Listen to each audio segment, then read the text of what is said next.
Hello dear students, welcome to our channel Sims Official. I Swati Rajput, your SST teacher, and today we will continue class 8 Civics chapter 2 Understanding Secularism, and our today's topic is what is Indian secularism.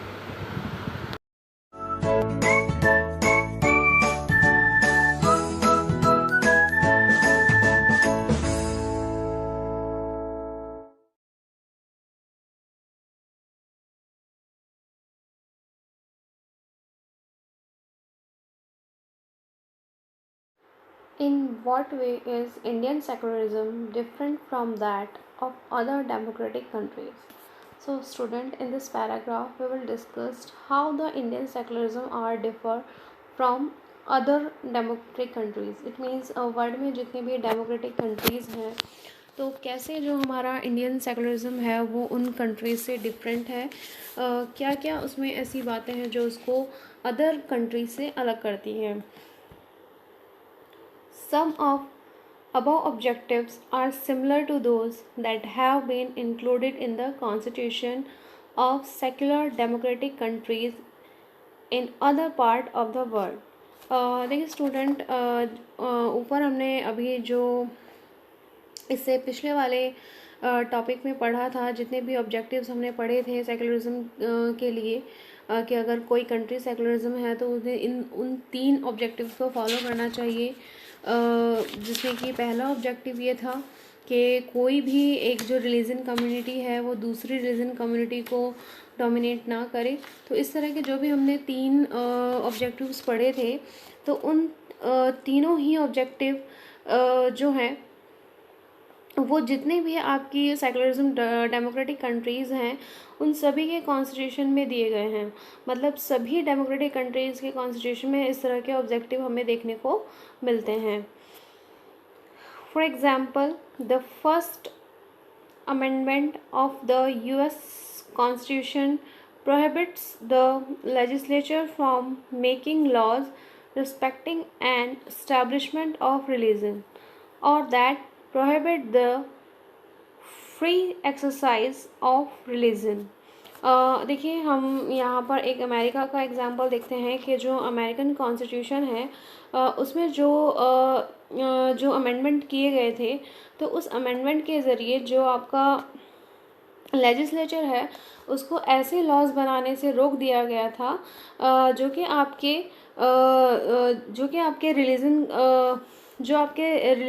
से related हो, जो आपके किसी धर्म का पक्ष लेते हों, ठीक है, और या फिर आपकी जो रिलीजन फ्रीडम को जो रोकते हों. तो ऐसे कॉन्स्टिट्यूशन बनाने से अमेरिकन कॉन्स्टिट्यूशन में एक लॉ बनाया गया कि कोई भी इस तरह के लॉज नहीं बनाएंगे जो आपके रिलीजन से रिलेटेड हों. What is meant by the word establishment is that the legislature cannot declare any religion as an official religion. It means मतलब इसका क्या मीनिंग है कि जो आपका लेजिस्लेचर है, ऐसा क्यों है कि जो लेजिस्लेचर है वो किसी भी रिलीजन को एक ऑफिशियल रिलीजन अभी तक डिक्लेयर नहीं करते हैं. किसी भी धर्म को एक नहीं कह सकते कि ये हमारे स्टेट का धर्म है या फिर ये हमारे कंट्री का धर्म है. ऐसा क्यों है? Nor can they give preference to one religion. और ना ही वो किसी धर्म को ज़्यादा प्रेफरेंस दे सकते हैं, किसी भी धर्म को वो प्रायोरिटी नहीं दे सकते, किसी भी रिलीजन को.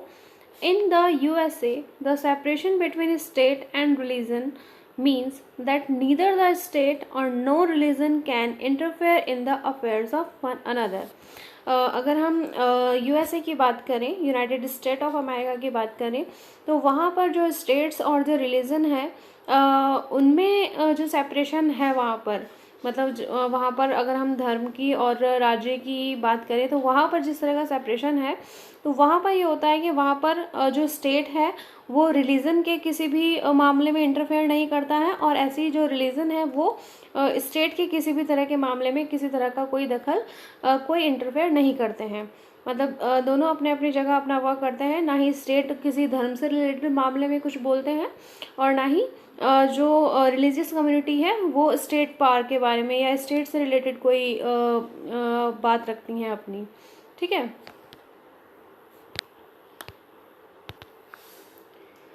There is one significant way in which Indian secularism differs from dominant understanding of secularism as practiced in United States of America.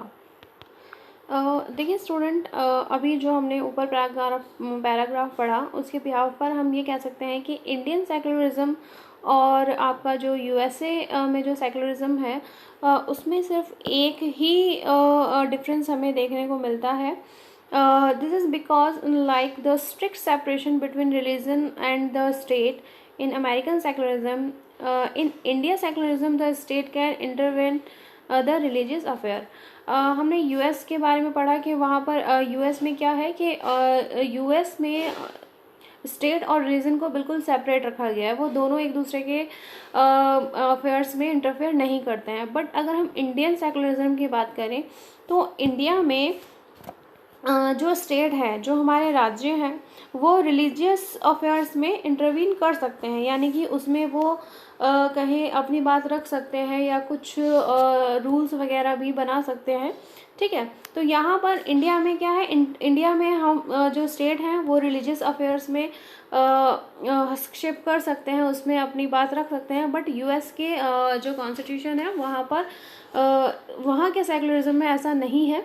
वहाँ स्टेट और रिलीजन दोनों अलग अलग हैं और कोई भी एक दूसरे के उसमें अफेयर्स में इंटरवीन नहीं करते हैं। ठीक है। Indian Constitution intervened in Hindu religion practices in order to abolish untouchability. देखिए हमने पहले भी पढ़ा है इंडियन कॉन्स्टिट्यूशन के बारे में, जहाँ इंडियन कॉन्स्टिट्यूशन ने जो अनटचेबिलिटी है उसको ख़त्म करने के लिए जितने भी हिंदू रिलीजियस प्रैक्टिसेस थे उसमें इंटरवीन किया था, उसमें अपना पॉइंट रखा था। ठीक है। इन इंडियन सेकुलरिज्म दो the state is not strictly separate from religion, it does maintain a principles distance vices way religion. देखिए इंडियन सेकुलरिज्म में हम देखें तो कोई भी एक स्ट्रिक्ट सेपरेशन नहीं है। मतलब एक स्ट्रिक्ट वे में जो राज्य हैं, जो स्टेट्स हैं, वो रिलीजन से बिल्कुल अलग नहीं है। ठीक है। बट कुछ दूरी वो उससे बनाए हुए हैं। This means that any interference in religion by the state has to be based on the idols laid out of in the constitution. देखिए रिलीजन से उनका जो एक डिस्टेंस है वो एक प्रिंसिपल्ड है, यानी कि डिस्टेंस तो है बट बिल्कुल सेपरेट नहीं है। ठीक है। इसका मतलब ये है कि जो हमारा कॉन्स्टिट्यूशन में जो भी आइडल्स दिए गए हैं उसके बेसिस पर जो स्टेट हैं वो किसी भी रिलीजन के अफेयर्स में जो भी उनके मामले हैं, किसी भी धर्म के जो मामले हैं उसमें इंटरवीन कर सकते हैं, उसमें इंटरफेरेंस कर सकते हैं। ओके, अकॉर्डिंग टू कॉन्स्टिट्यूशन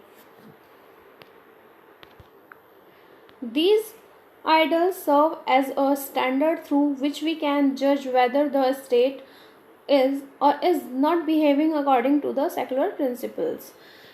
ये वो आइडल्स हैं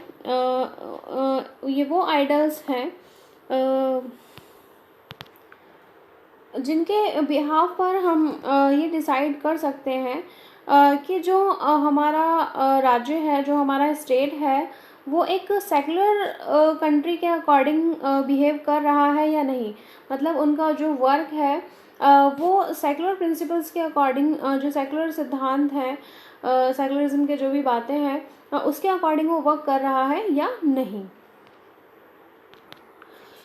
बच्चों अगर शॉर्ट में हम इस पैराग्राफ को समझें तो सिर्फ अगर अभी हमने यहाँ पर यूएसए के जो सेकुलरिज्म है उससे कंपेयर किया है इंडियन सेकुलरिज्म को, तो यहाँ पर यूएस में जो है आपका स्टेट और रिलीजन बिल्कुल सेपरेट है, वो दूसरे के मामलों में इंटरफेयर नहीं करते हैं। बट अगर हम इंडियन सेकुलरिज्म की बात करें तो यहाँ पर कॉन्स्टिट्यूशन के अकॉर्डिंग स्टेट को थोड़ी पावर दी गई है कि वो जो रिलीजियस मैटर्स हैं उसके बारे में बोल सकते हैं या उसके बारे में कोई भी वो डिसीजन ले सकते हैं, ठीक है। Now look at the last paragraph of this chapter. The Indian state is secular and works in various ways to prevent religious domination. देखिए इंडियन स्टेट जो है वो एक सेकुलर स्टेट है, सेकुलर कंट्री है, और यहाँ पर बहुत सारे तरीके हैं या कई तरह से ऐसे काम करते हैं जिससे कि जो रिलीजियस डोमिनेशन है उसको रोका जा सके, ठीक है। The Indian Constitution guarantees fundamental rights that are based on these secular principles. हमारा जो कॉन्स्टिट्यूशन है वो अपने सिटीजन्स को फंडामेंटल राइट्स प्रोवाइड कराता है, फंडामेंटल राइट्स देता है जो इन सेकुलर प्रिंसिपल्स पर बेस्ड हैं. However, this is not to say that there is no violation of these rights in Indian society. But हम ये नहीं कह सकते कि ये जो फंडामेंटल राइट्स हैं इनके साथ किसी तरह का वायलेशन नहीं होता है.